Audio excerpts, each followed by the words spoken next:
to the Shark Vlog.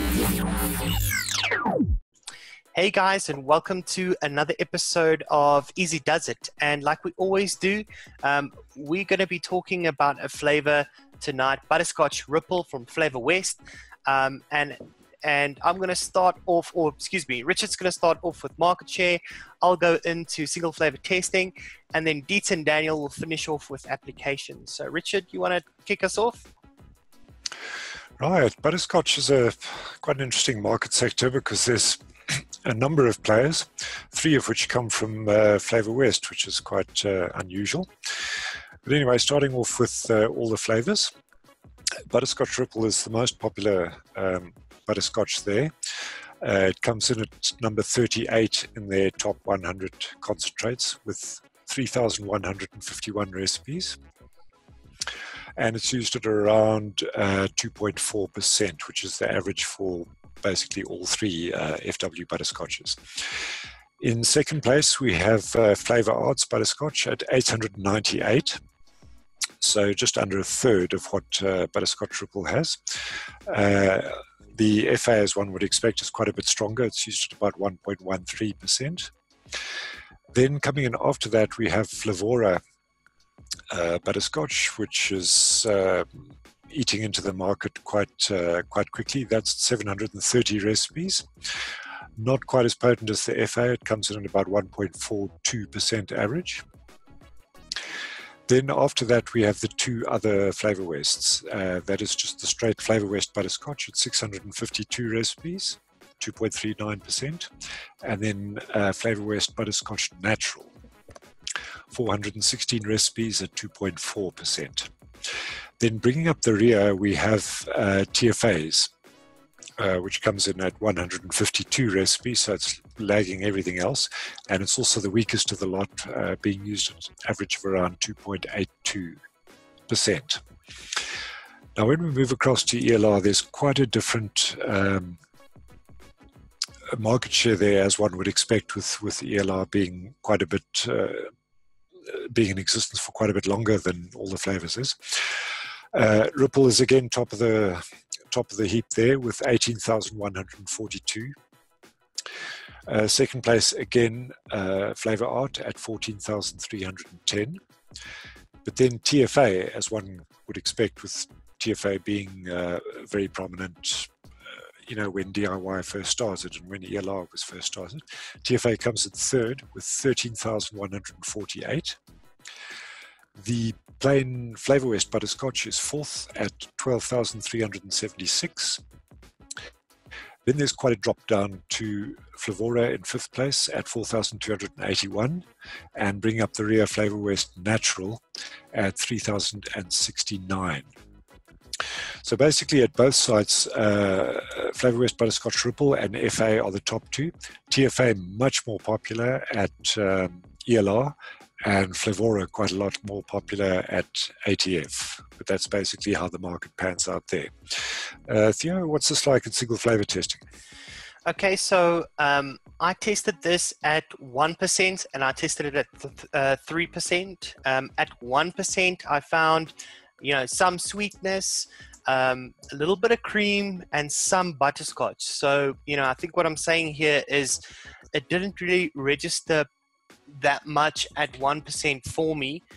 So at 1%, I believe this is more of an accent note, like a darker accent. If you use it like this in a mix, it will be more of a darker accent note in a mix. I feel that you need to push it a little bit harder to get a bit more out of it. Then I went over to 3%. Sweet. I found it extremely creamy, some body, but not a lot. The butterscotch came through a lot more at 3% for me. I feel at 3%, I found it, to be kind of where its sweet spot is, maybe even a little bit lower. And yeah, at this percentage, you're going to make it the hero of a profile. So if you use it at 3%, it's going to stick out, and it's going to be the hero in a mix. I feel that it would pair nicely with something like another cream. However, you need to just be aware that it is creamy in itself. So if you pair it up with an ice cream, it could be cream overload. So you just need to be aware of that.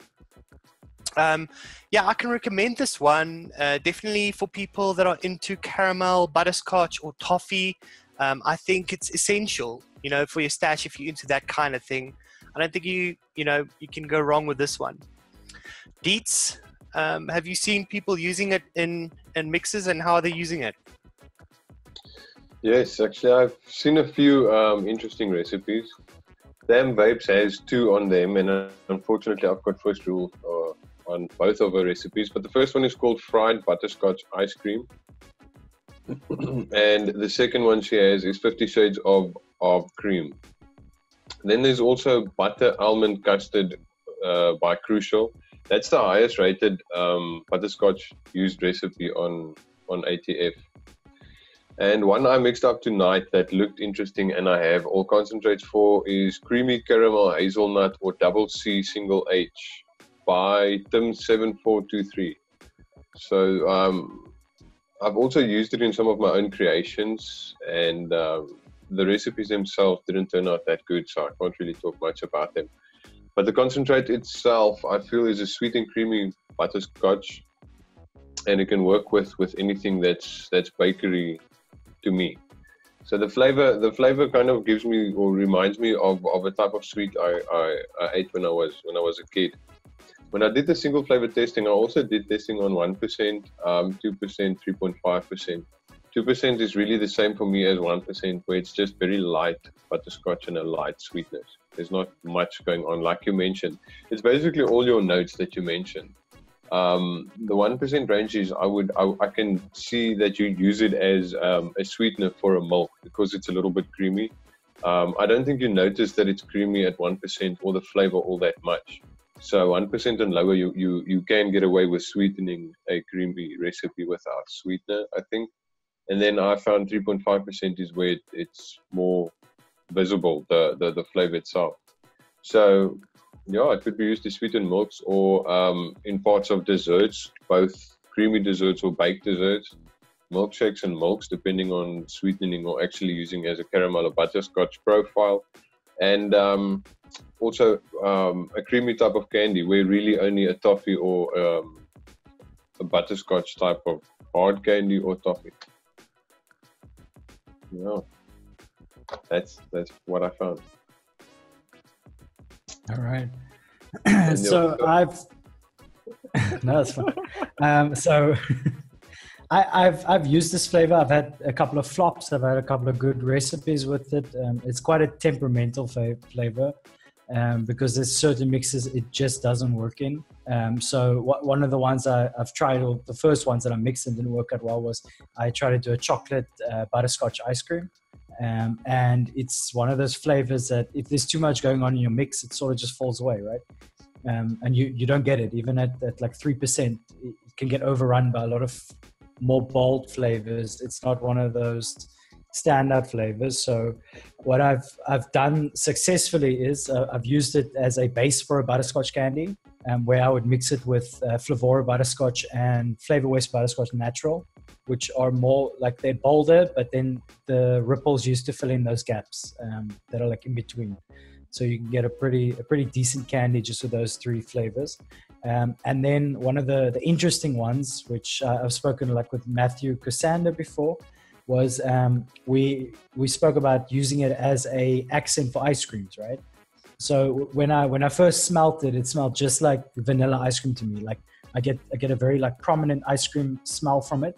And I decided to throw it in with TFA vanilla bean ice cream just to see what it would do. And it lightens it up and creates more of like this ice cream note. Or almost like authentic ice cream. It's the closest I've had to authentic ice cream is by mixing with Flavor West Butterscotch Ripple.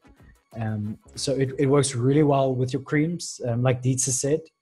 I just think it's one of those flavors that you really need to be careful about how much you mix with it. So if you can keep it really simple, you'll get away with a lot more. If you want to do a butterscotch ice cream, definitely some ice cream, butterscotch ripple, and another butterscotch just to pull out those notes a bit more. And that's the basic mixes I've used it in. I have seen it being used in tobaccos as well. So the most popular one and the one that I've vaped a lot was Pistachio RY4U by Wayne Walker.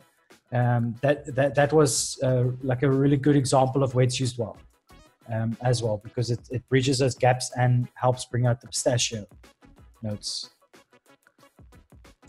So yeah.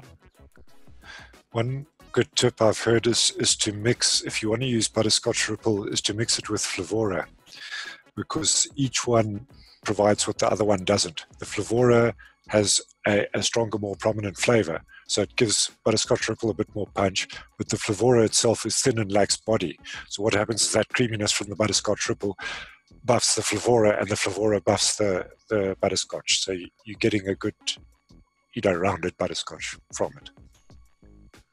Yeah, 100%. Like I do feel I've never managed to use it as a single flavor butterscotch without needing something like a caramel or Flavora butterscotch, a good example. Butterscotch naturals is also another one. If you can use those ones interchangeably, you get like a really good butterscotch candy, which is like that hard candy, type of thing. But that's a pretty good example is Flavora. Okay. Cool, guys. So is there anything more that we need to add on butterscotch ripple? Nope. Okay, guys, thank you very much for watching Easy Does It. I hope this helps you if you've used this in a recipe and you like that recipe. Leave that recipe in the comments below. Also, if we didn't mention a note in here, or off note that you get once you push a little bit higher, welcome to leave those in the comments below so that other people can find it. Please join our Facebook group, Mixologists on Facebook. Check out the links below for the whole TFV team's ATF profiles and ELR. And then you'll also find some of the channels that we collaborate with. All the links below. But thanks, guys. Like, subscribe. Cheers. Cheers. Cheers.